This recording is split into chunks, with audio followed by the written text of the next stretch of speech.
My gold digger sister tried to steal my dead husband's inheritance. I destroyed her life, and now she is begging. Using a throwaway because this story involves family, and I don't want it traced back to my main account. Also, some people might think I went too far, but honestly, I don't care anymore. Background. Guy, 38. Female. My sister is 35, female. And this happened about 8 months ago. It's a long story, but stick with me. The ending is absolutely worth it. Some of you might think my revenge was excessive, but after you hear what she did, I think you'll understand why I had to go nuclear. TLDR at the bottom, but seriously, read the whole thing. This woman got exactly what she deserved. Let me start by giving you some background on my family dynamics, because it's important to understand how we got here. My name is Audrey, obviously, fake, and I work as a senior financial analyst for a major investment firm in Dallas. I make around $165,000 a year, which isn't billionaire money, but it's pretty solid for Texas. I wasn't always successful, though. Growing up, our family struggled financially after my dad left when I was 12. Mom worked 2 jobs just to keep us afloat. My sister Brittany is 3 years younger than me, and from day one, she believed the world owed her everything. While I was studying my rear end off and working part-time jobs throughout high school, she was focused entirely on her appearance and finding guys to pay for her lifestyle. I'm talking about a girl who would throw tantrums if she didn't get designer clothes for her birthday, while mom was choosing between groceries and the electric bill. After high school, I got a partial scholarship to the University of Texas for finance and economics. I worked nights at a call center to pay for what the scholarship didn't cover, graduated with honors, and landed an entry-level position at an investment firm, worked my way up over 15 years to where I am now. Brittany, she lasted exactly 1 semester at community college before dropping out to become an influencer. By influencer, I mean she posted photos on Instagram for her 1-800 followers while cycling through different wealthy guys who would pay her bills for a few months before getting tired of her act. The contrast between our lives drove her absolutely insane. Here I was, the boring numbers girl, according to her, making 6 figures, while she was still living with mom and relying on whatever sucker she was dating that month. Then I met Jonathan, and everything changed for the better. Jonathan was a nurse practitioner at Presbyterian Hospital. Smart, handsome, hardworking, and somehow he saw something in my awkward financial analyst personality. We met at a coffee shop near the hospital. I was there reviewing client portfolios. He was studying for a certification exam. We started talking about healthcare economics, and one thing led to another. We dated for 2 years before he proposed with a ring that cost him 3 months' salary. Jonathan was worth every penny. Brittany despised Jonathan from their first meeting, mainly because he saw right through her gold digger routine and refused to pretend otherwise. While everyone else in our family walked on eggshells around Brittany's mood swings and financial demands, Jonathan treated her like the spoiled adult child she was.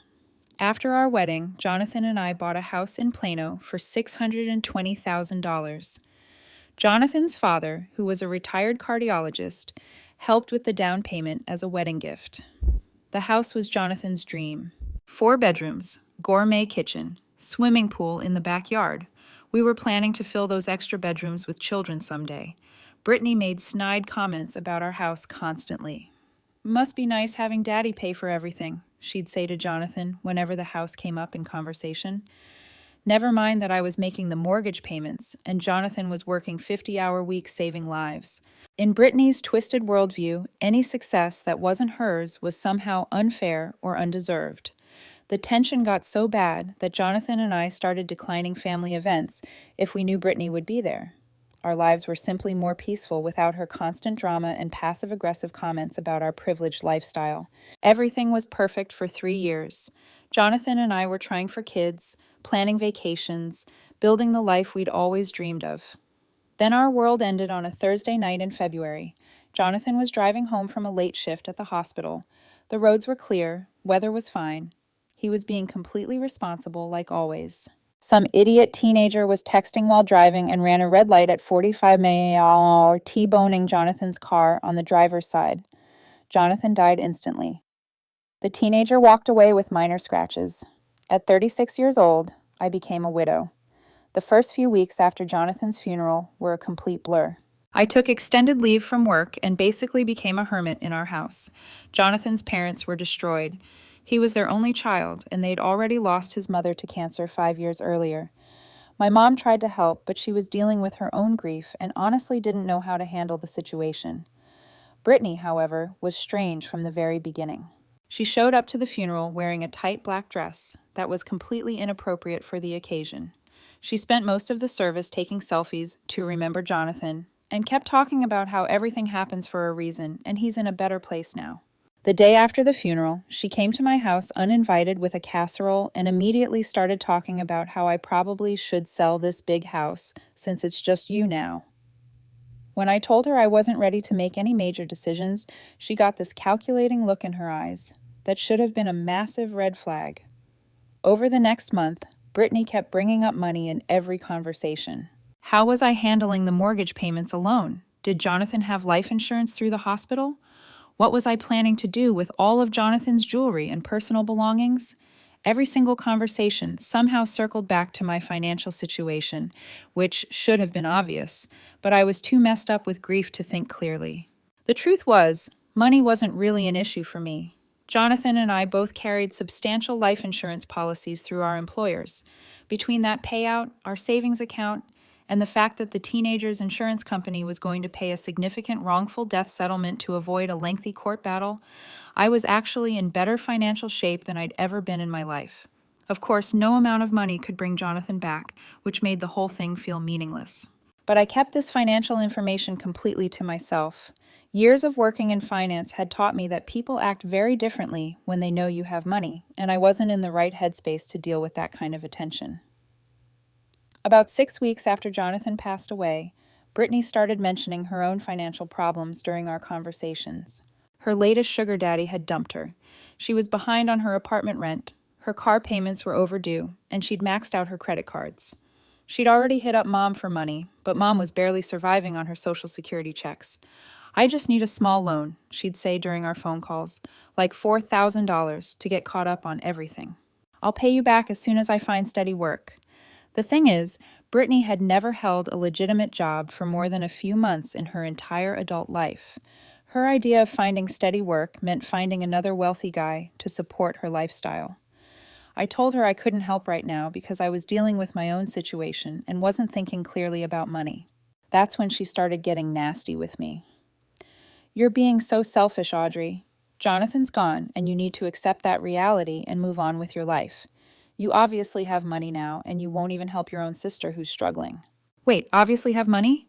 I hadn't told anyone about the insurance payouts or the pending settlement. "I'm not stupid," she continued. "Jonathan's dad is loaded. He was making good money as a nurse practitioner. You guys obviously had life insurance policies. Plus, there's going to be a huge settlement from that teenager's insurance company. You're probably sitting on $500,000. The fact that she had calculated all of this while I was barely functioning day to day really bothered me. But instead of confronting her about it, I just told her I didn't want to discuss money and asked her to drop the subject. Big mistake. I should have seen what was coming next. 2 months after Jonathan's death, it was my mom's 65th birthday. I absolutely did not want to attend any kind of family gathering, but Mom had been through enough watching me grieve, and I didn't want to disappoint her on her special day. The party was at Mom's small apartment, just immediate family. Me, Mom, Brittany, and a couple of aunts and uncles I rarely saw anymore. I brought an expensive bottle of sparkling cider and a gift card to Mom's favorite restaurant, trying my best to act normal, even though I felt terrible inside. Everything seemed relatively normal at first. We had dinner, birthday cake, opened presents. I was actually starting to relax for the first time in months, thinking maybe I could handle family gatherings again. Then Brittany stood up and announced she had something important to share with everyone. "Before we finish celebrating, I have something serious that Audrey needs to know," she said, pulling out her smartphone. "It's about Jonathan." My blood went completely cold. What was she planning to do? "I've been going through some of Jonathan's old social media posts and messages," Brittany continued, "and I discovered something that Audrey deserves to know about. Jonathan was having an affair." The entire room went dead silent. I stared at her like she'd lost her mind. "That's complete nonsense, and you know it," I said firmly. "I have proof right here," she replied, holding up her phone. screenshots of text messages between Jonathan and his supervisor from the hospital. They were planning to meet up at hotels, talking about how unhappy they were in their marriages, making plans to leave their spouses. She started reading these supposedly intimate text messages between Jonathan and some hospital administrator I'd never heard of. According to Brittany's evidence, Jonathan had been cheating for months and was planning to divorce me to be with this other person. Everyone was staring at me, waiting for my reaction. My aunts looked shocked and horrified. My mom looked like she was about to cry. My uncle was shaking his head in disbelief. "Let me see that phone," I demanded. Brittany clutched it against her chest protectively. "I know this is hard to hear, but you deserve to know the truth about who Jonathan really was." I stood up, probably looking like I was ready to commit violence. "Give me the phone, Brittany." "Audrey, please calm down," she said in this fake, concerned voice. "I know you're upset, but getting angry at me won't change what Jonathan did to you." That's when everything clicked into place. This wasn't about exposing some affair that never happened. This was about something else entirely. Brittany had spent weeks fishing for information about my financial situation, and now she was trying to destroy Jonathan's memory and reputation. But why would she do something so horrible? "What do you want?" I asked directly. She looked confused and innocent. "What do you mean?" "Cut the act. You didn't just randomly discover these messages. You want something from me. What is it?" Brittany glanced around the room at our family members, then back at me with crocodile tears in her eyes. "Well, since you asked, I think it's only fair that some of Jonathan's life insurance money should go to the people he hurt with his lies and betrayal." "The people he hurt?" "Our family, especially Mom. Think about how much emotional stress Jonathan's deception has caused all of us. Mom deserves some kind of compensation for the pain and suffering." I almost started laughing at the absurdity. "You want me to give Mom money because of your made-up affair story?" "It's not made up," Brittany snapped, dropping her fake sympathy act. "And I think $80,000 would be appropriate compensation for what our family has endured because of Jonathan's betrayal." There it was. She had invented this elaborate lie about Jonathan cheating to justify demanding money from me. Not asking for a loan this time, making an actual demand for cash based on complete fiction. "Those messages are fake," I said quietly. "Prove it," she challenged me. "I don't have to prove anything. Jonathan's dead, you idiot. Even if he had been cheating, which he absolutely wasn't, that doesn't entitle you to a single penny." The room erupted in chaos. My aunt started chiming in about how I should hear Brittany out and consider what's best for the family. My mom was crying, saying she didn't want any money. She just wanted us to stop fighting on her birthday. I looked around at these people, my own family, and realized they were actually considering the possibility that Jonathan might have been unfaithful based on some obviously fake screenshots that Brittany had probably created in 5 minutes.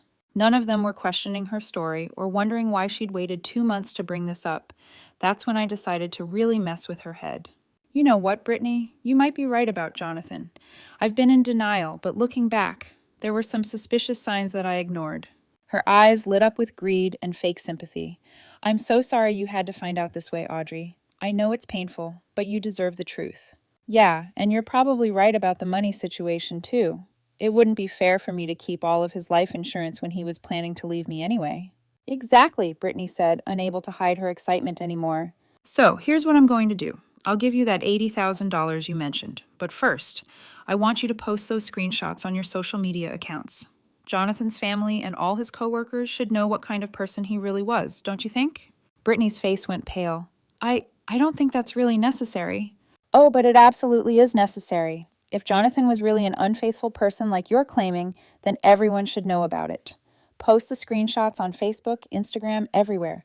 Tag his parents and his hospital colleagues. Let everyone see your evidence." "Audrey, that seems pretty harsh." "Harsh? You just told our entire family that my dead husband was a cheater and demanded money based on that accusation. If you really believe what you're saying, then you should have no problem sharing the proof publicly, unless—" I let the word hang in the air. "Unless what?" she asked weakly. "Unless you made the whole thing up to scam money out of me." The room was completely silent again. Everyone was looking at Brittany, waiting for her to agree to post the screenshots publicly. She was trapped, and she knew it. Maybe we should just keep this private for Jonathan's memory and his family."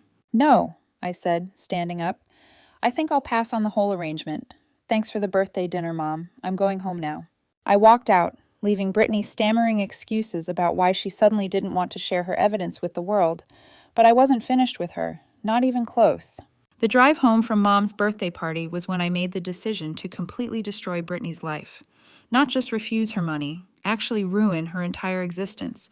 She had tried to trash Jonathan's memory for cash, and that was absolutely unforgivable. Here's the thing about working in finance. We're naturally paranoid, and we document everything meticulously.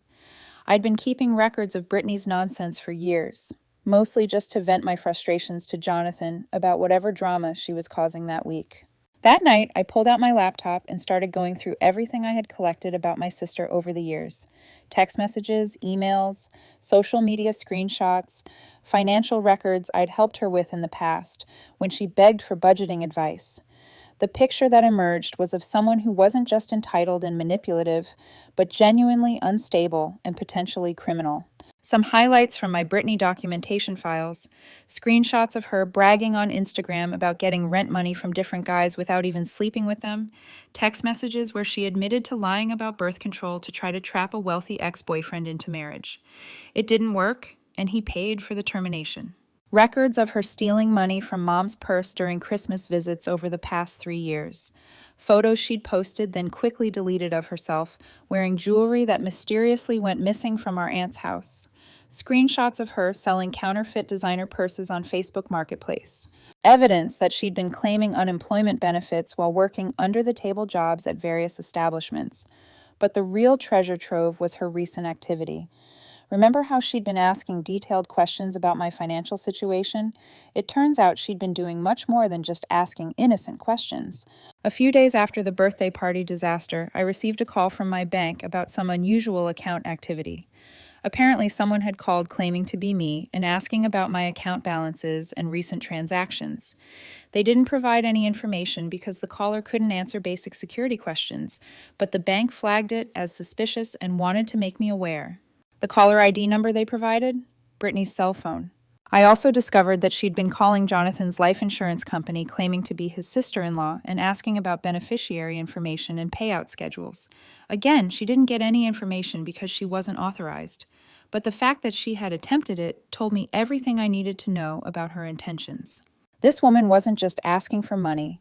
She was actively investigating my finances and trying to figure out exactly how much she could potentially steal from me. So I decided to help her with that research project. I spent the next evening creating a completely fake financial portfolio document showing that I was worth approximately $2.6 million between life insurance payouts, the wrongful death settlement, investment accounts, and property equity. I made it look like an official document from my financial advisor, complete with letterhead, account numbers, and professional formatting. Then I set up a meeting with Brittany to apologize for how I'd reacted at Mom's birthday party. A few days later, I called Brittany and asked if she wanted to meet for coffee. I used my most sincere, grieving widow voice and told her I'd been thinking about what she'd said at Mom's party and that maybe I had been too defensive and unreasonable. She agreed immediately. Of course, she could smell money from a mile away. We met at a coffee shop near her apartment. She showed up wearing a brand new outfit that probably cost more than her monthly rent, clearly financed by whatever new sucker she'd found, and immediately launched into her fake sympathy routine. "I'm so glad you called, Audrey. I've been really worried about you. I know the truth about Jonathan is difficult to accept, but it's better that you know what really happened." I nodded along, playing my part perfectly. "You're absolutely right. I've been in denial about a lot of things. Jonathan, money, family, responsibilities. I need to start making better decisions." "That's so mature of you," she said, practically vibrating with anticipation. "Actually, I wanted to show you something. I met with my financial advisor yesterday to get my affairs organized and plan for the future." I pulled out the fake portfolio I'd created and slid it across the table. Brittany's eyes went wide as she scanned the numbers. "Holy cow, Audrey, you're worth almost $3 million. "Keep your voice down," I said, glancing around nervously. "I don't want random people knowing about this." She was staring at the documents like they were made of pure gold. I had no idea the settlement was going to be this substantial. "Most of it is from the wrongful death payout. The teenager's insurance company is paying $1.7 million to avoid going to trial, plus Jonathan's life insurance, my existing savings, the house equity, my 401k. "This is incredible," she whispered. You could do absolutely anything. Travel the world, buy a mansion, invest in businesses, whatever you want. Yeah, but I've been thinking about what you said at Mom's party, about family obligations, about how Jonathan's betrayal affected everyone. Maybe I should be sharing some of this wealth. Brittany tried to play it cool, but I could see the greed practically radiating from her eyes. I mean, I wasn't trying to pressure you or anything, but it would be wonderful if Mom could retire comfortably, you know. Absolutely. I was thinking about giving her around $150,000, and maybe something for you too, since you were brave enough to tell me the truth about Jonathan when everyone else was protecting me from it. Really? She was practically drooling at this point. Sure, maybe $120,000. I know you've been struggling financially, and family should help family when they can. Brittany's mask completely slipped away. She wasn't even pretending to be sympathetic anymore, just calculating how she was going to spend her windfall. That would completely change my life, Audrey. I could pay off all my debts, get a reliable car, maybe put a down payment on a nice condo. Yeah, well, you deserve it for looking out for me, I said. There's just one small thing I need from you first. Anything, she said immediately. I need you to help me go through Jonathan's personal belongings. There might be some things I need to find. Documents, maybe some additional evidence of the affair. I want to make sure I have everything organized before I finalize all the insurance claims. Of course. When do you want to do this? This weekend. You could come over Saturday morning and we'll go through his closet, his desk, all his personal stuff. It would be much easier having someone else there for emotional support. We arranged the time and I walked her to her car. As she was getting in, she grabbed my arm with fake sincerity. Audrey, I just want you to know how proud I am of you for handling this so maturely. Jonathan didn't deserve someone as good as you. I smiled and nodded, watching her drive away in her beat-up Honda that was probably going to be repossessed within the month. Saturday morning couldn't come fast enough. Saturday morning, Brittany arrived at my house exactly on time, carrying a coffee and wearing latex gloves like she was about to perform some kind of surgical procedure. I brought gloves so we don't contaminate any potential evidence, she said with complete seriousness. Evidence of an affair that never happened. The audacity was truly impressive. Good thinking, I replied. Jonathan's home office is upstairs. I haven't been able to go through it yet because it's too emotional. We went upstairs to what used to be Jonathan's workspace. He would do paperwork there, study for medical certifications, video call with his nursing school friends. I'd barely entered the room since he died because it still smelled like his cologne and had all his personal items exactly where he'd left them. Where should we start looking? Brittany asked, eyeing Jonathan's desk like it might contain buried treasure. Maybe his computer. He might have saved messages or emails there that would give us more information. Brittany practically lunged for the laptop. Do you know his password? Yeah, he used our wedding anniversary date for everything. I logged into Jonathan's computer and opened his email program. Brittany leaned over my shoulder, breathing down my neck as she scanned through months of boring medical correspondence, messages with friends, and work-related communications. Nothing suspicious here, she muttered after several minutes. What about his text messages? I don't think they sync to the computer automatically. His phone was completely destroyed in the accident. Brittany looked disappointed. What about physical evidence? Love letters, hotel receipts, anything like that? Maybe check his desk drawers and filing cabinet. For the next hour and a half, I watched my sister tear through Jonathan's personal belongings like a burglar, searching for valuables. She went through every drawer, every folder, every box. She even checked behind picture frames looking for hidden notes or documents. It was absolutely disgusting watching her paw through Jonathan's private things, but I needed to let her dig her own grave deeper. I'm not finding anything, she finally said, clearly frustrated. Are you absolutely sure he was having an affair? Well, you showed me those text messages at Mom's party. I assumed there would be additional evidence. Right, the messages. Brittany looked uncomfortable suddenly. Maybe he deleted everything else to cover his tracks. Can I see those screenshots again? I want to examine them more carefully now that I'm thinking clearer. I don't have them with me right now. But they're saved on your phone, right? Actually, I think I accidentally deleted them when I was clearing up storage space last week. I stared at her in disbelief. You deleted the only evidence of my husband's affair? It was a complete accident, but Audrey, you admitted yourself that you suspected he was cheating. Maybe we don't need the messages to know it's true. This was absolutely perfect. She was admitting she had no evidence while still trying to maintain her ridiculous lie. Brittany, can I ask you something directly? Sure, anything. If you don't actually have any proof that Jonathan was cheating, why did you tell our entire family that he was? The color drained completely from her face. I, what do you mean? I had proof. I just accidentally lost it. You had screenshots that you conveniently deleted of messages between Jonathan and some hospital administrator I've never heard of about an affair you have no other evidence for whatsoever. Audrey, where are you going with this? I pulled out my phone and opened the voice recording app. I'm going to ask you one direct question, and I want you to tell me the complete truth. Did Jonathan actually have an affair, or did you make that story up to try to get money from me? Brittany's eyes darted around the room like she was looking for an escape route. Why are you recording this conversation? Just answer the question honestly. Look, Audrey, even if the affair thing wasn't exactly accurate, Jonathan wasn't a perfect person. He was always rude to me, always trying to turn you against your own family. Maybe he deserved to have his reputation questioned a little bit. So you admit you made the whole thing up? I didn't make anything up. I just interpreted some situations differently than you might have. What situations? What exactly did you interpret?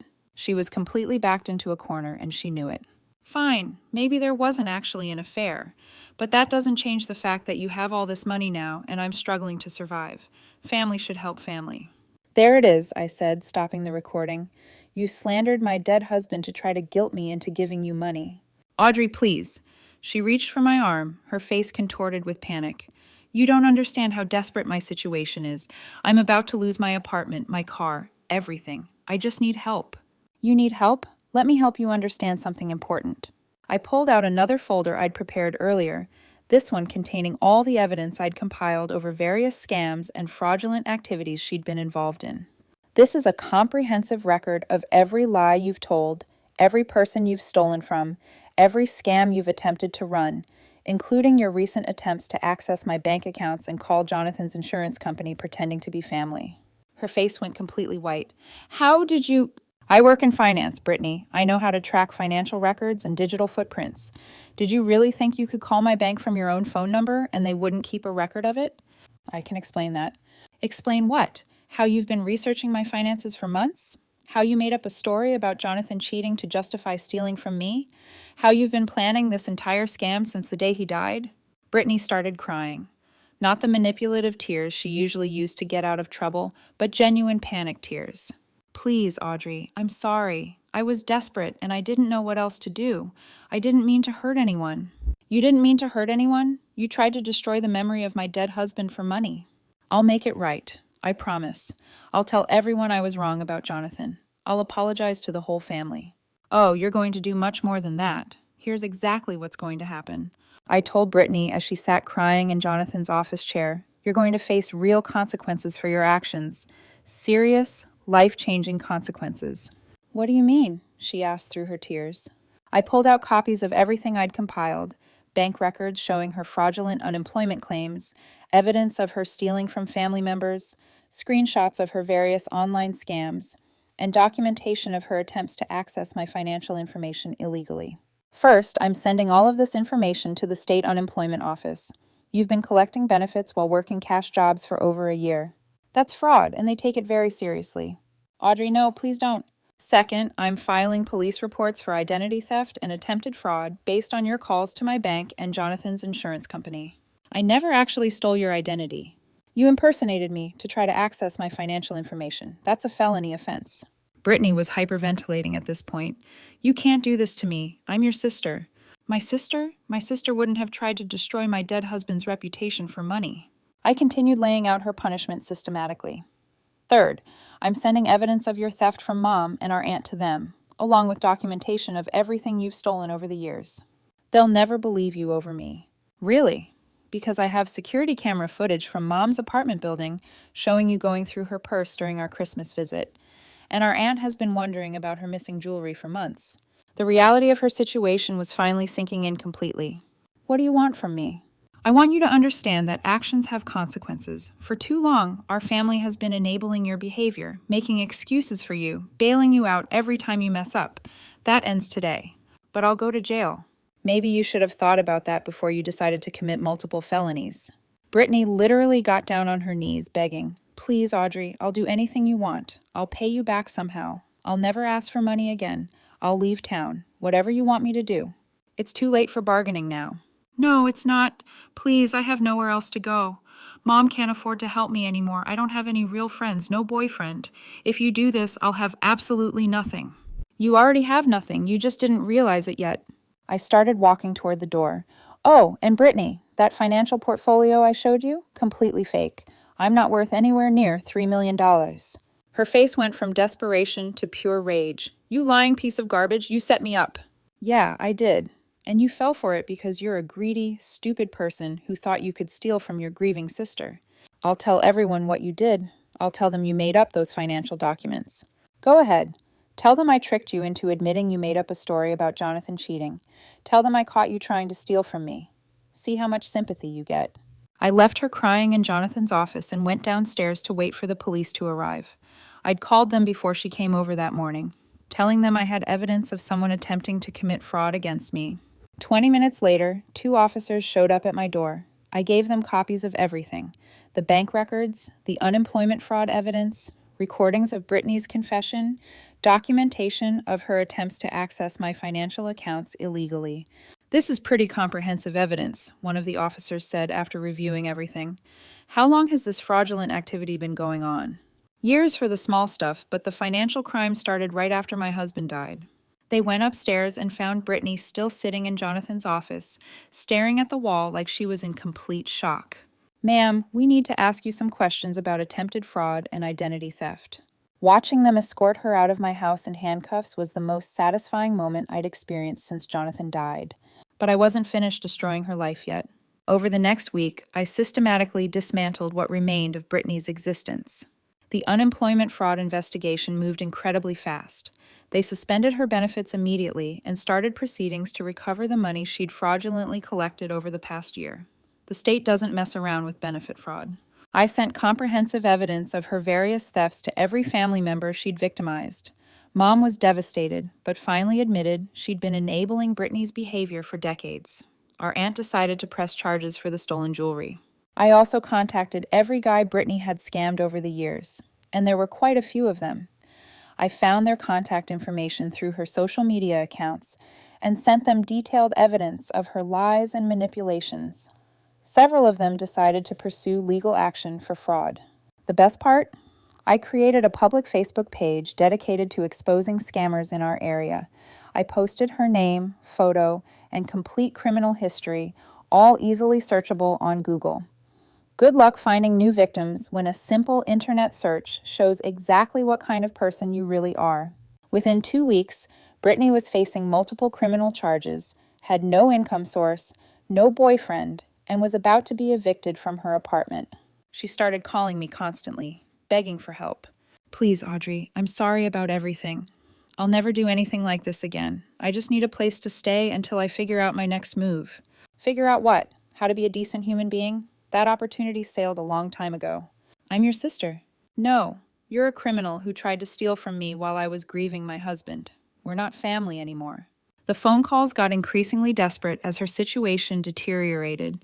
When she was finally evicted from her apartment, she started showing up at my house, camping out on my doorstep, crying and begging for help. I have nowhere else to go, Audrey. I'll freeze out here. Should have thought about that before you tried to destroy Jonathan's memory for money. I was wrong. I admitted I was wrong. What more do you want from me? I want you to face the consequences of your actions without trying to manipulate your way out of them. Eventually, Mom took her in temporarily, but even that didn't last long. Brittany tried to steal money from Mom's Social Security check to buy drugs she'd started using to cope with her situation, and Mom finally kicked her out permanently. Last I heard, she was living in her car in a shopping center parking lot, facing multiple court dates and working at a gas station for minimum wage. Her mugshot from the unemployment fraud arrest appeared in the local newspaper crime section. The ironic thing is, if she had just asked for help like a normal person instead of trying to scam me, I probably would have given her some money. Not $120,000, but enough to help her get back on her feet temporarily. I'm not completely heartless, but she chose to attack Jonathan's memory, and that was absolutely unforgivable. 6 months later, I received a letter from her in county jail. She'd been sentenced to 16 months for the unemployment fraud. It was 5 pages of apologies, promises to change her life, and desperate pleas for me to help with her legal expenses. I fed it through my paper shredder without reading past the first paragraph. For the first time since Jonathan's death, I actually felt peace. Not because I'd destroyed Brittany's life, but because I'd defended Jonathan's memory and finally cut out the toxic presence that had been poisoning my family for decades. I know some people will say I went too far, that I should have just ignored her or given her a small amount of money to keep her quiet. But the way I see it, when someone tries to profit off your grief by slandering the person you loved most in the world, they don't deserve mercy. Brittany begged, manipulated, lied, and schemed until there was nothing left for me to do but end the cycle, and I did. Now, every time I see her mugshot online or hear about her working a dead-end job just to survive, I don't feel guilty. I feel relief, because justice, for once, was served. And Jonathan's memory remains untarnished, exactly as it should be.